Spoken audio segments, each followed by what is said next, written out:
कुत्र्याला सोन्याच्या पालखीत बसलं तरी ते भुकणं सोडितच नाही.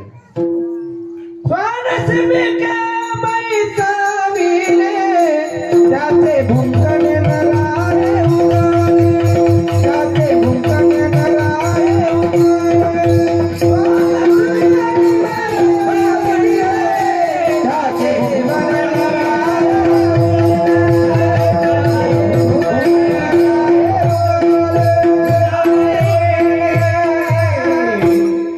आज नानाही आले असते पण अधिवेशन चालू होतं, आले असते. स्वान शिबिके बैसविले तरी त्याचे भुंकणे न राहे उगले. शिबिका म्हणजे पालखी. मामा सोन्याच्या पालखीत कुत्र बसले तरी बाहेर कुत्र काढून भुकत असते. स्वभाव जात नाही. कारण तसा आडमुठ गर्विष्ठ होता. त्याला मारलं. त्याला मारल्याच्या नंतर प्रभू रामचंद्राने विचार केला महाराजाला काय द्यावं. ते काय पाकिट घेणार महाराज नव्हतो. ज्यानं समुद्र कोरडा केला का ते का पाकिट घेत नव्हते. नारळ नाही, पाकिट नाही, हार नाही, बुक्का नाही, अष्टधन नाही, काहीच नाही. इतकाले हार ते महाराज होते बिलकुल नाही. मग काय करावं. उपकार तर फेडायचा आहे. जेवायला बोलिलं. नवल सांगतोय उदाहरण क्रमांक 2. जेवायला बोलिलं. जेवायला मी बोट केल्याप्रमाणे म्हणा मग. हो, जेवायला बोलिलं. जेवायला बोलल्याच्या नंतर आता जेवायला काय केलं असं विचार करा ना. देवाच्या घरची पद्धत येते. दिल्यावर एकची पप्पा काय हात होता जेवायचा. भेंडराच्या सोल्याची आमटी नव्हती, तुरीच्या शेंगाचं खळबट नव्हतं, हे असं काय नव्हतं. काय पदार्थ बाबा ते.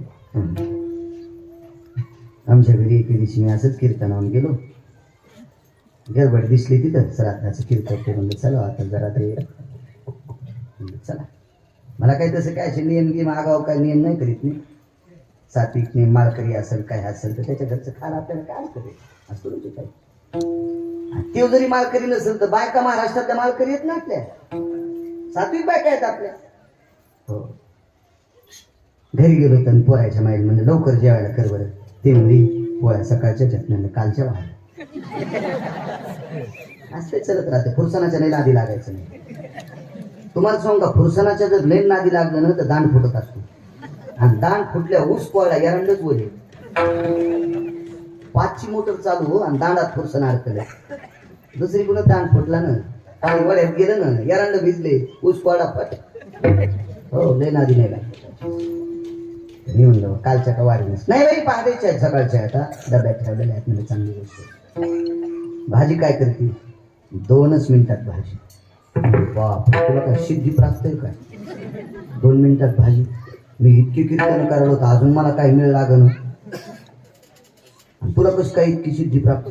अहो थांबा हो मी 2 मिनिटात भाजी करते. 2 मिनिटात भाजी केली. हरभऱ्याच्या वाळलेली भाजी अशी चुरगाळली चुरगाळली वाळलेली आणि त्याच्यावर हात वळाना. त्याच्यावर तेलाचा चमचा टाकला आणि जरशी भुरकी टाकली ते हादी खा. नाही मी संक्रित गाय करायची. एवढं मोठं नारळ मी आणून टाकलं इथं काय मग अंगाला बांधायची करी नारळ. हा संक्रित गाईला माणसं मका टाकायली पण तुम्हाला काय पाला टाकायली. आमच्यावर घेतल्या लय खसखस किती. तुम्हाला लय तुकाराम महाराजाच्या कुळातल्या बायका भेटल्या. तुमचे तर चेहरे पाहिल्यावर कळत तुम्हाला किती वर खुले हल्ले. हे तुम्हाला रागीन येऊनी म्हणून मी पोरायच्या मायवर घेतले पण इमानदारीनं तुमचं सांगायला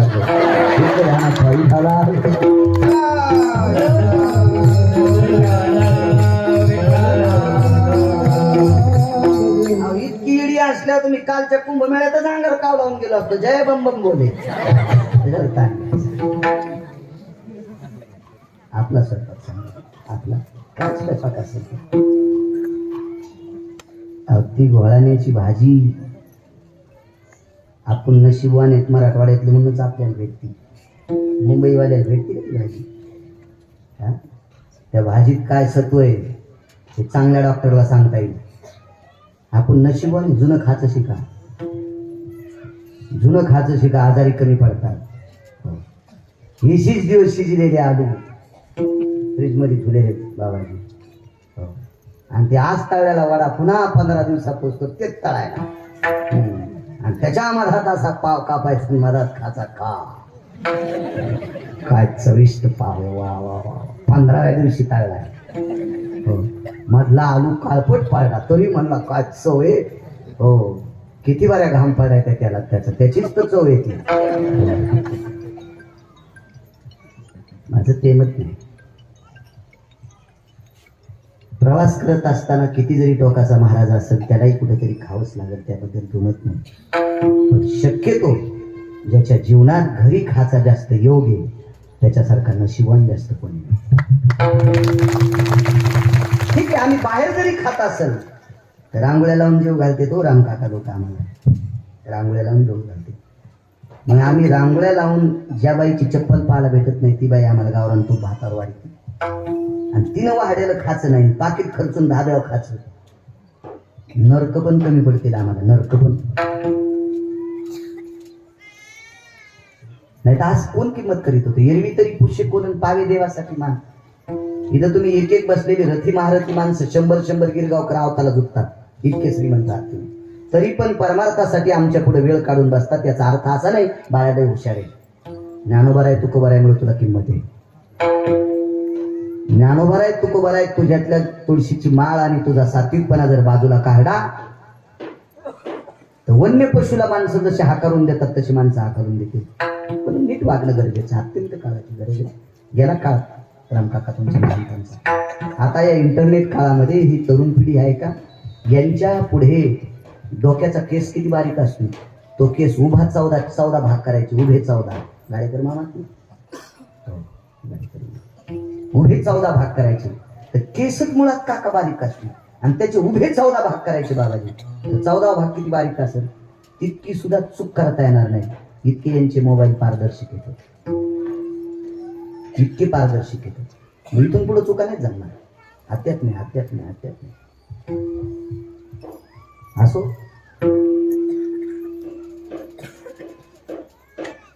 जेवायला बोलले महाराजांना इथपर्यंत जेवायला गेले. पण जेवायला बोलीच्या नंतर जेवढी सोबत होती सगळ्यांना पाणी वाढलं, फक्त एकट्यात महाराजाला पाणी नाही वाढलं. कौशल्याई साहेब म्हणले रामचंद्र जी आई साहेब जी. राम जी म्हणत होते हो. जगाचा बाप होता तरी आईला जी म्हणत होता. कारण तितकं मोठं नातं जगात कुठलंच नाही. तुम्हाला एक सांगू का, मुलगा ब्रह्मवेत्ता जरी झाला तरी बापाचं पाय पडून घेता येते. मुलगा येती जरी झाला तरी बापाचं पाय पडून घेता येते. पण मुलगा ब्रह्मवेत्ता जरी झाला तर आईचं पाय पडून घेता येत नाही. हे द्वापार युगातल्या अष्टवक्राकडून शिका. अष्टवक्राचं चरित्र वाचा, तुमच्या लक्षात येईल काय आदरी आई आणि बाप काय असते. एवढी मोठी शिका. राम जी महाराजांना पाणी नाही दिलंच रे. आई ह्या महाराजानं एका आचमन शब्द नाही करायचा, एका घोटात एक समुद्र पेला. नवल सांगायला एका घोटात एक समुद्र पेला. आणि समुद्र आहेत फक्त 7. आणि 7 घोटात काय म्हाताऱ्याची ताण जात नाही. आणि मग आपला अपमान होईल त्याच्यापेक्षा हात जोडू जीव घालतो, पाणी पुढच्या अवतारात पाचतो. आता जीव घालतो आणि पाणी पुढच्या अवतारात पाचतो. विचारलं राम हे राम जी पाणी माफ करा. अरे मग जेवायला कशाला बोलले. ऐका ना गुरुदेव, ऐका ना. एवढा तुम्ही आमच्यावर उपकार केलाय, मला असं वाटतं तुम्ही आमच्या घरी 2 घास उष्टावे, आमच्याकडे 2 घास जेवावे. अरे पाणी लागेल ना त्याला, एवढी पदार्थ केली आणि पाणी देत नाही. साऱ्या घोड्या केल्या असल्या तरी जमलं असतं, पण पाणी देणं. ऐका मालक, या अवतारात पोटभर जीव घालतो, पुढच्या अवतारात पाणी पाजतो. लक्षात ठेव बरं का रामचंद्र. तू शब्द मला वापरायलास. मला म्हणजे या शब्दाचा अर्थ महाराजाचं नाव होतं मुनिश्री अगस्ती. एका घोटात समुद्र, एका घोटात जीव घातलं, काम संपलं. 7वा अवतार संपला, द्वापार युग सुरू झालं. द्वापार युगामध्ये नंदराजाच्या घरी भगवान कृष्ण परमात्मा असताना दरवर्षी इंद्राची पूजा करीत होते. भगवंतानं सांगितलं मागच्या अवतारचं कर्ज उतरायचं होतं, नवलाचं काम किती मोठं आहे. आणि त्या वर्षी सगळ्या गवळ्यांना सांगितलं इंद्र पाऊस पाडितो, तू सगळ्याला पाडितो, काय त्याची काही जहागिरी नाही काय नाही, पंढरपुरातला मालक सांगतोय, काशीतला मालक सांगतोय म्हणून ते पाऊस पाडतोय. ते काय आपल्या एकट्यासाठी पाडत नाही, पण त्यानं पाडलेल्या पावसावर गवत निघतंय, पण गवत पर्वतावर निघतंय. म्हणून गोवर्धनाची पूजा करायची. त्याची काय पूजा करायची? लहानसं लेकरं होतं कृष्ण दिसायला, कारण नाविन्य पूर्ण होतं. काय त्याच्याकडे बघितल्याबरोबर गवळणी त्या तोंडा भुलदिया सगळी माणसं त्याच्याकडे बघून भुलून जायची. असं तो जगाचा बाप होता. पाहलिया वेदनावी पाहिल्याबरोबर वेद लागत होते, इतका मोठा तो जगाचा बाप होता. आणि मग सांगितलं, आले चिमुकलेले लेकरू सांगते, चला इंद्राची पूजा बंद करा आणि गोवर्धन पर्वताची पूजा करा. गोवर्धन पर्वताची पूजा केल्याच्या नंतर इंद्राचे सेवक आले. पाहत सांगितलं, मालक तुमचा अपमान केला गवळ्यांनी, गोकुळातल्या गवळ्यांनी तुमचा अपमान केला. तुमची पूजा न करता डोंगराची पूजा करायला, पर्वताची पूजा करायला. इंद्र आता इंद्रच होता. इंद्राच्या गाडीला 222 दिवे होते बाबाजी. आपल्या मंत्र्याला एक दिवा असतो, जर तुमचं एकच असतो का मंत्र्याच्या गाडीला? आता ती पण बंद केला. आगाऊच काम.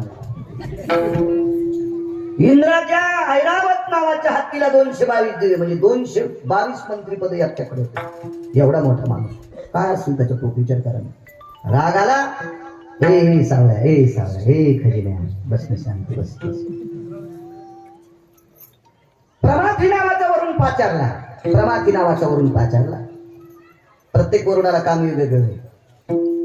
आपल्याकडे टीव्हीवर बातम्या सांगल्या जातात. आता काय कुठे केरळ आले म्हणतो ते नाही, सुरुवातीचा पाऊस मान्सून आता केरळला दाखल झालेला आहे. कालांतराने तो महाराष्ट्राच्या बॉर्डरवर येणार आहे. जसा वरून याचा चुलताच होता, म्हणजे याला निरोप करूनच यायला. असं हवामान खात्याचे अंदाज असतील, गोड असतील, मस्त छान. ते लोक तज्ञ असतील, त्यांच्याकडे मशीन वगैरे मोठमोठाले असतात, कोट्यावधी रुपयाच्या मशीन असतात. ते सगळं सांगते, वातावरण घेते सगळं. आता त्यावेळेला या हवामान खात्यातले लोक नव्हते, मग आपल्या लोकांचा विश्वास ग्राम थोडा होता. मग ग्रंथ लिहिणारी माणसं लय मोठे विद्वान होते. पाऊस ते सांगत होते, पर्जन्य पडेल अर्ध घटिका, आईसे जाणती पिपिलिका,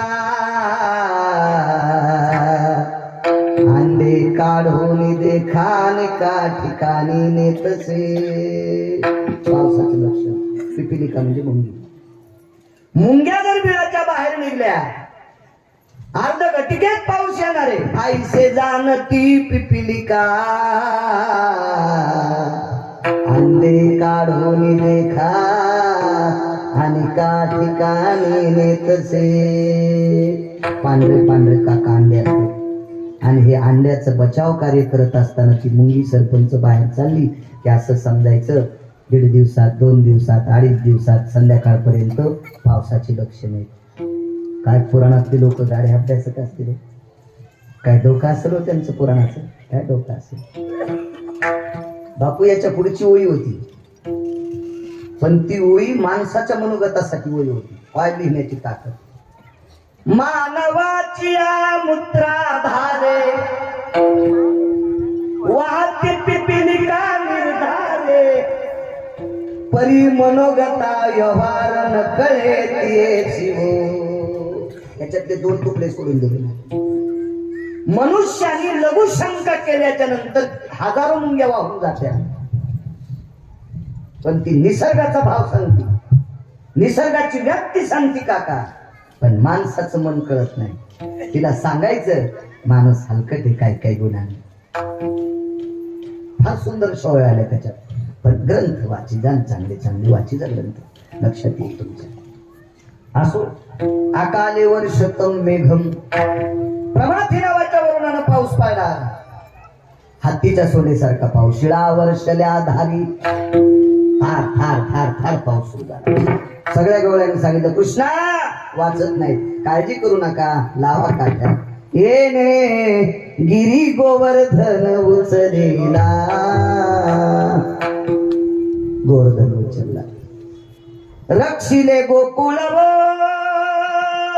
नखी धरिला गिरी, निर्भय लोकपाळ अवतरले हारी. जय देवा कृष्णनाथा, राई रुक्मिणी कांता, आरती ओवाळीन तुम्हा देवकी सुता. रक्षिले गोकुळ हो नक्की धरी लागेल. पाऊस किती दिवस पडला माहिती आहे? 7 दिवस 7 रात्र. 8व्या दिवशी म्हाताऱ्याने सांगितलं, हे म्हातारं बोलून घेतलं होतं पाणी प्यायला. 14 समुद्र इतकं पाणी वाहत होतं. आळं केलं सापाचं पाणी एका जागेवर घेतलं. 14 समुद्र इतकं पाणी. 7व्या अवतारात जेव घातलं आणि सांगितलं, बाबाजी या पाणी प्यायचंय. आणि मग अगस्तीनं तोंड लावलं. 7 दिवस 7 रात्र पाणी पिलं आणि 8व्या दिवशी चुटकी वाजली. इंद्रा लय वटवट करू नको रे. वर्षभर पाऊस पडला तरी हे लोकांना भिजू देत नाही आणि मी थेंब बाहेर जाऊ देत नाही. तो इंद्र कामधेनू नावाची गाय घेऊन आला. तिचं दूध काढलं. भगवंताला अभिषेक केला. तिथून पुढे देवाला नाव पडलं गोविंद. मग देवाला गोविंद नाव पडलं. एकदा ब्रह्मदेवाच्या बाबतीत पण असं झालं. त्यांनी अभिषेक केला म्हणून गोविंद नाव पडलं. दृष्टांत संपला. 7व्या अवतारात पाणी पाजण्याची सुद्धा क्षमता नाही. पाणी पाजण्याचा सुद्धा अधिकार नाही. आणि 8व्या अवतारात 14 समुद्रा इतकं पाणी पाजलंय. 7 दिवस आणि 7 रात्र. याला नवल म्हणतात. नवल की वाढे की वाढे, नवल की वाढे की वाढे, नवल की वाढे की वाढे, नवल की वाढे की वाढे,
काका 10-5 मिनिटं उशिरा सुरू झालं म्हणून एक नवल सांगतो.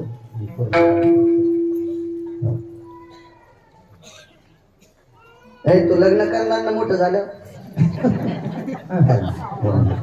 खरं बोलायचं. कॅमेरे लावा त्याच्यात. हा म्हणला बरं आंधळी बायको करशील का? तिच्या बापानं जर 150 एकर जमीन दिली तर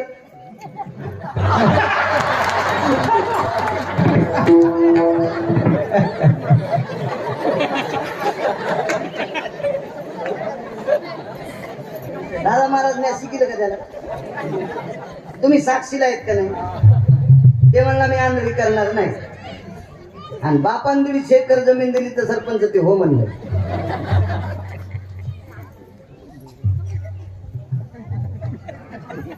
त्याचं वय काय असेल? कितीला आहे तू? हा 10-12 वर्ष.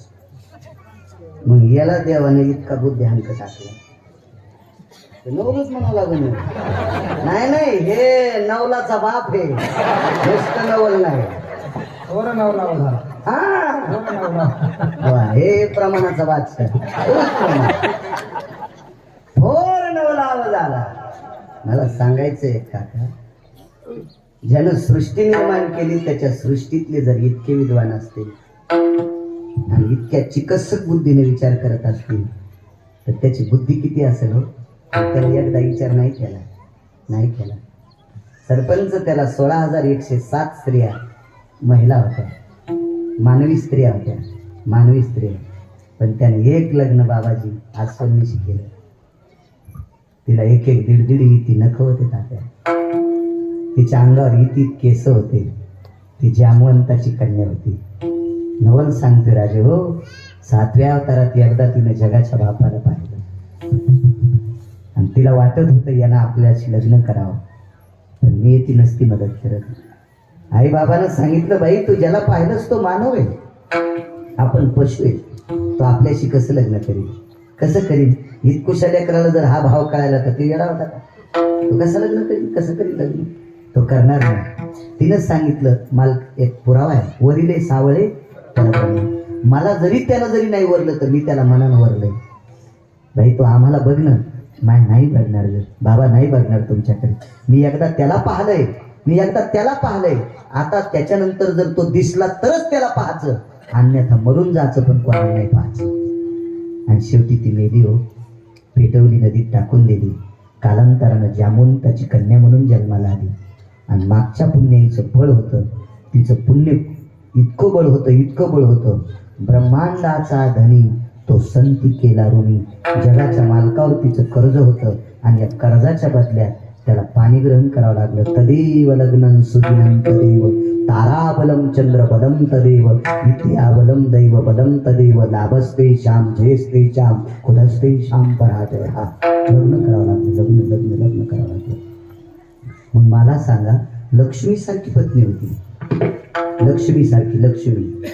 तुम्हाला आणि मला किती श्रीमंत करायचंय, हिजीच्या हातात येतील लक्ष्मी म्हणतात. याच्या पलीकडे सांग का माझ्या माईंनो, तुम्हाला पप्याच्या बापाने किती दागिने घावले, पण त्याला काम पडलं की ते बँकेत टाकीतच आहे का नाही? मी टाकावंच लागते, विलास नाही. सोनाराची तरी ठेवावं लागते, त्या एखाद्या व्यापाऱ्याकडे तरी टाकावं लागते. मग हे अंगावर फाचे का बँकेत फाचे, हे जिच्या हातात येतील लक्ष्मी म्हणतात. आणि ही लक्ष्मी त्याची पत्नी होती बरे. जास्त बायकाची नाव सांगत नाही बाबाजी. अजून एक पत्नी होती, सत्यभामा. ही सत्यभामा नावाची पत्नी इतकी श्रीमंत होती, तिनं बापाच्या इथून एक मणी आणला होता.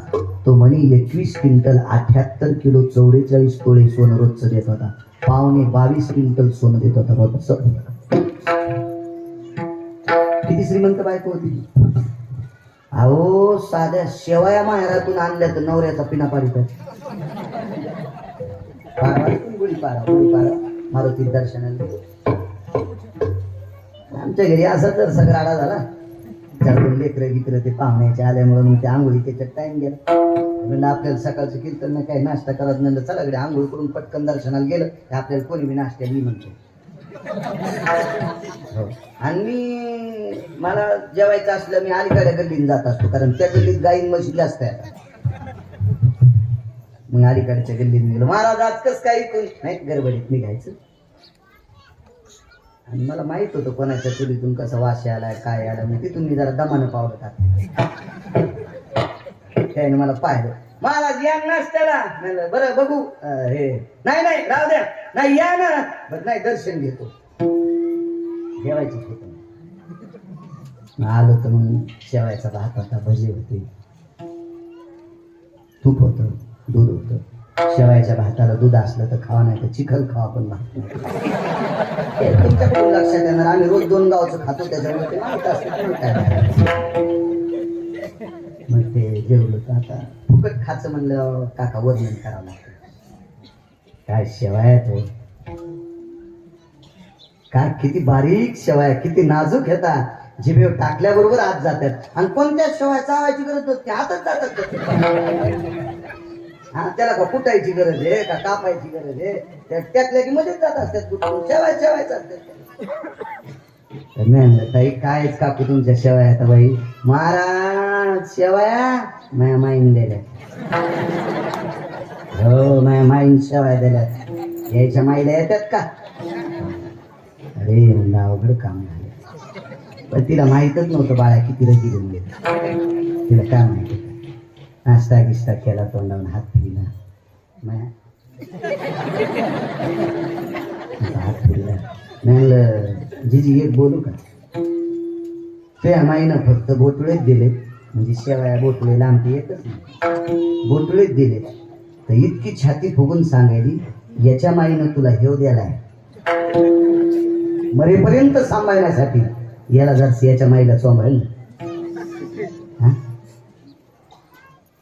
नवऱ्याच्या माईला जरसा जीव लावला पाहिजे नाही तर झोपीत भितडा अंगावर पडून एखाद्याची झोपी घरात सगळं फुकून द्यावं लागेल हा नवऱ्याच्या माईला जीव लावला पाहिजे सासाला खुश झाले आणि काका पण झोपले त्या म्हणले असते मा या मेल्याने बरेच सुनायच्या डोक्यावर दगड टाकले बरं झालं मा या अशाच कामाच्या होत्या अशा टवटवीत दिसायला सासा जशा 9 भाकरी खाऊन आल्या इतक्या खुश दिसायला सुनायला बोललं नाही सुना म्हणलं माय हे राम काकानं कशाला आणला असेल ग बाबा मेला मुर्दा आमच्या अंगावर दगड टाकायला जराशा शांत बस आपल्या पोरीचं बरं वाटतंय असं ज्या बाईला वाटतंय तिनं सुनाला जीव लावा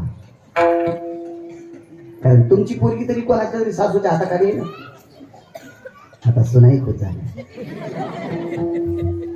प्रपंचात चांगलं वागणं माझ्या माईनं सगळ्यात मोठं परमार्थ सगळ्यात मोठं परमार्थ घरात चांगलं न वागलं की महाभारत घडत असते कधी बी लक्षात ठेवा काय अर्थ नाही त्या गोष्टी चांगलं वागलं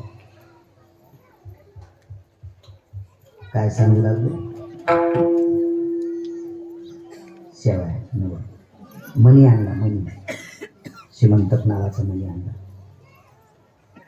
राम काका त्या मण्यामुळं पंढरपुरातल्या मालकांनी पत्नीचं इतकं कौतुक केलं कौतुक सांगू कशा करता केलं जीवनभर भजन करणाऱ्या भजनाचं गाव सोन्याचं बांधव जीवनभर भजन केलं जीवनभर भाकरी खाल नव्हती तरी भजन केलं त्या भजनाचं नाव आहे सुदामदेव अख्खं गाव सोन्याचं केलं अख्खं गाव सत्यभावेला सांगितलं सत्यभामा काय उदार तुझे बाबा होते त्यांनी श्रीमंतक म्हणी तुला अंगण दिलाय याच्याकरता या भारत मातेत भजन करणाऱ्या एका भजनाचं गाव सोन्याचं केलं